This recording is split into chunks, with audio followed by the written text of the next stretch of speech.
My friend Ian Rapoport, who joins us right now on the Rich Eisen Show. How are you, Ian? I have no idea. I have no idea. I don't know.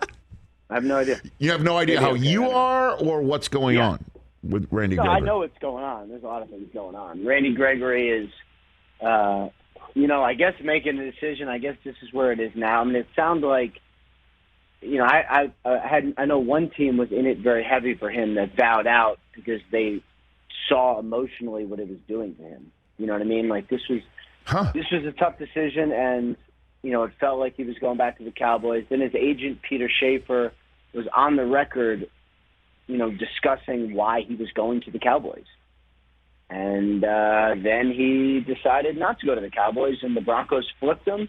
And we'll see if this is the last flip-flop of the day. Oh, that's a good point. Well, or from him or just anybody? Could be, from him, but also could be anyone. Wow. How about that? Remember, Back here on the Rich Eisen Show, terrestrial radio show. Ian Rapoport joining me here on the Rich Eisen Show. To our terrestrial audience, we say hello to him for a second time. All right, Ian, what does the contract from Aaron Rodgers tell you about the commitment Aaron Rodgers and the Packers have made to one another? Ian. So the contract is very interesting, right? So basically what it is $50 million per year over the first 3 years of the deal. It is $62 million per year over the first 2 years of the deal. And there's $150 million guaranteed. That's the nuts and bolts of it. That's kind of the important part. It feels to me, based on the language, based on the numbers, that it is a 2-year commitment from Aaron Rodgers. And from what I understood, if he was going to go to, say, the Broncos, he was going to commit to them for 2 years, so it makes sense. It makes sense that if he was going to go back to the Packers, he would do it for 2 years.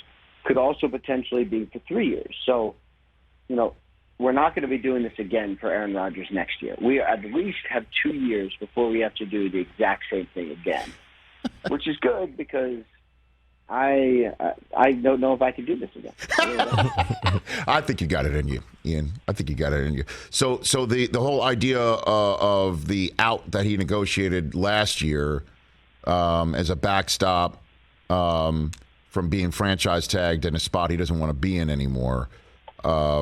Is that gone? Is that out of the contract now? So that's part of the reason why it's a 2-year deal, do you think? So that was never in the contract, actually. I mean, it was sort of reported that it was, but it actually wasn't. That was more of a friendship handshake agreement that if it didn't get to a point where he wanted that, they would kind of look at a trade. But I have not heard anything about that now. I mean, it seems like Aaron Rodgers is going to retire, remember the Green Bay Packers, barring some sort of dramatic turn that I can't even foresee. I think at the end of all this, Aaron Rodgers has signed his last contract with the Packers, will retire a Packer, and everything that Green Bay did relationship-wise to keep him in the fold was worth it and was noted, and honestly was pretty incredible. So what does this mean for Davante Adams now that you've seen the numbers for Rodgers? What do you think? I would say it's still difficult to get a deal done. And I guess anything is possible, but it's hard. It's hard to get a deal done. I know that they're at a point now with the money where I don't know where it goes, honestly. They are nowhere on the negotiations. I know that they offered him a big deal, but it was not highest paid receiver in the NFL money. It was not more than DeAndre Hopkins. It was not where he needed to be, so he has not engaged with them. And could they get a deal done? I guess anything is possible. I don't see how, and he has told them that he is not going to play for the franchise tag. So we'll see where it goes from here. So that drama plays out between now and July 15th, which is the deadline for which a franchise tag player can get a long-term contract from the team that's put the tag on him, correct? Yeah. Yes. So, and I don't expect him anywhere near the Packers until then. Maybe. So then, maybe. I mean, again, it's a hard deal to do. You would think if they were going to do it, it would have happened already. But I don't know. I've seen things turn around quickly. We'll see if that could happen here, but I really don't sense it. So, at some point the situation has to come to a head, and we'll see where it goes. And I think what you told me yesterday on NFL Network, I imagine that still stands, is the holdup is the argument over what is who is the highest paid receiver, and what is the money in DeAndre Hopkins' contract really saying towards that argument, correct? Right, because agents say, well, all contract extensions are based on new money. That's true. But then you see this one and people go, well, yeah, but that's not really based on new money. That's, 2 years. That's $27 million a year. It's tacked on to the end of the deal. It's added, spread it out through 5 years. People don't consider it real. The players do, and Davante Adams does. So that's why there is, I don't know where it goes, but there's certainly an impasse here. A few more minutes left here with Ian Rapoport from NFL Network here on a very busy free agent Tuesday in the NFL. What's going on with Deshaun Watson, best you can tell, Ian? So Deshaun Watson is meeting with the Cleveland Browns today. Their brass is flying down to meet him in person in Houston. The Atlanta Falcons meet with him tomorrow. Is it a long shot? Probably. But we'll see. They're going to take their shot, I would say.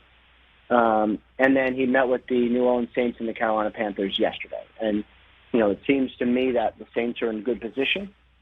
We'll see what his meetings with the Browns and Falcons are like. We'll see if there's a surprise team in there as well. So when you say the Browns are in, does that mean Mayfield's part of a deal? What can you tell me about compensation from your sense that Nick Caserio is going to want from that team in particular? I have not 100% confirmed that Mayfield would be in the deal. I think he might be, but I have not confirmed that he will be. He doesn't have to be. What you could do is you could, basically just trade for Deshaun Watson and say to the Colts or Seattle, all right, give us a 1 or, I don't know, whatever it would be for Baker Mayfield. So it's not like he has to be in the trade. Right. You would be able to trade him somewhere. So, clearly that would be the case with Matt Ryan, right? If the Falcons land Deshaun Watson. Yeah. I would imagine that Matt Ryan would then, go to the Colts or the Seahawks, would be my guess. Does that affect what's going on with Jimmy G? Like the Colts would basically say, hey, San Francisco, lower your price for Jimmy G. We'll take him off your hands now because when Watson goes somewhere else, that might leave Seattle as the only one left at the table who needs a quarterback, and you're not trading him there. Right. So you might as well trade him here. Something like that be afoot, do you think? Well, yeah, but I think also, the Colts have done this with a quarterback coming back from a shoulder. Remember, Andrew Luck was coming back from a shoulder and was supposed to be ready, then it wasn't ready, and then there was a setback, and there was a lot. And I don't know that they want to do that again. They looked into it. There were trade talks, all of that, and they still might do it. They still could revisit it. I just haven't sensed that it's anything imminent, So I think we might be talking about this right before the draft while we're all hanging out in Vegas. Maybe by then they'll have a better idea of where his shoulder is.